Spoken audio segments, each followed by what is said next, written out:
Hello' everyone যিসকল ছাত্ৰ ছাত্ৰীয়ে 2025 বৰ্ষত এইচএছ ফাইনেল পৰীক্ষা দিবলৈ গৈ আছা সেইসকল ছাত্ৰ ছাত্ৰীৰ বাবে আজি মই তোমালোকৰ অসমীয়া কিতাপখনৰ কাঠমিস্ত্ৰী ঘৰ সেই চেপ্টাৰটোৰ কমন কুৱেশ্যন আনসাৰ কেইটামান লৈ আহিছোঁ। মই দেখাই যাম যে কোনকেইটা প্ৰশ্ন তোমালোকৰ ফাইনেল পৰীক্ষাৰ বাবে ইম্পৰ্টেণ্ট হয়, সেইকেইটা প্ৰশ্ন তোমালোকে পঢ়ি যাবা।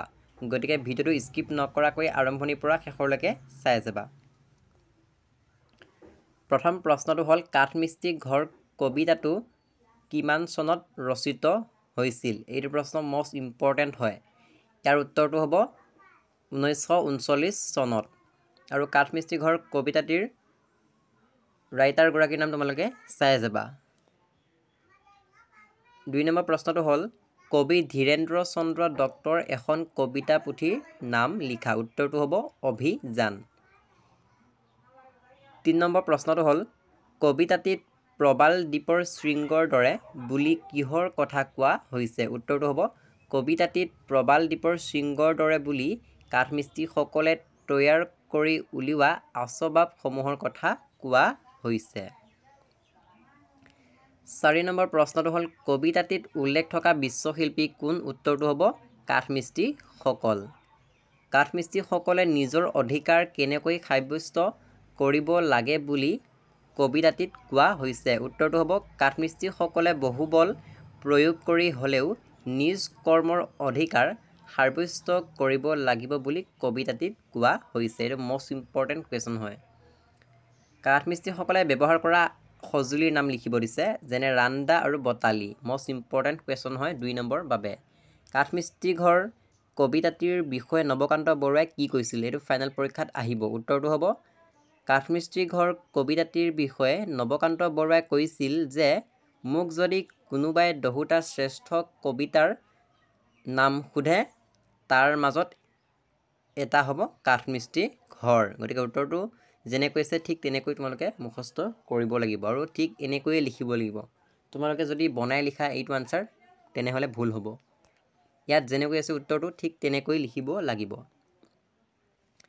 কাঠমিস্ত্ৰীয়ে সজা কেইবিধমান আচবাবৰ নাম লিখা। মানে কাঠমিস্ত্ৰীয়ে বনোৱা বা কিছুমান সঁজুলিৰ নাম লিখিব দিছে, কি কি বনাইছিলে সেইবোৰ লিখিব দিছে, যেনে আলনা, টেবুল, চেয়াৰ, ড্ৰয়াৰ, আলমাৰি এইবোৰ। গতিকে এইবোৰ উত্তৰ লিখিলে 2 নম্বৰ পাই যাবা।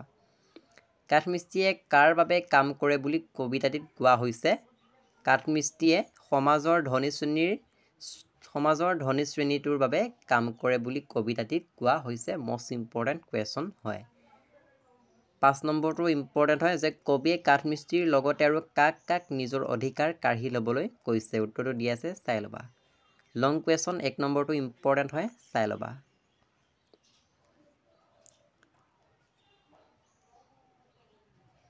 তাৰপিছত 2 নম্বৰটো তোমালোকে চাই ল'বা।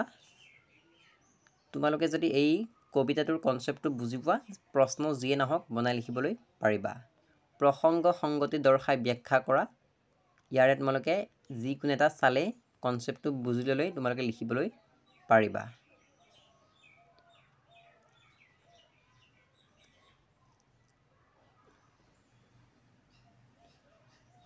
গতিকে ধীৰেন্দ্ৰ চন্দ্ৰ দত্তৰ জন্ম কেতিয়া হৈছিল, ক'ত হৈছিল, তেখেতৰ পিতৃৰ নাম কি, মাতৃৰ নাম কি, তেখেতৰ মৃত্যু ক'ত হৈছিল, এইখিনি তোমালোকে জনাটো বহুত দৰকাৰী হয়।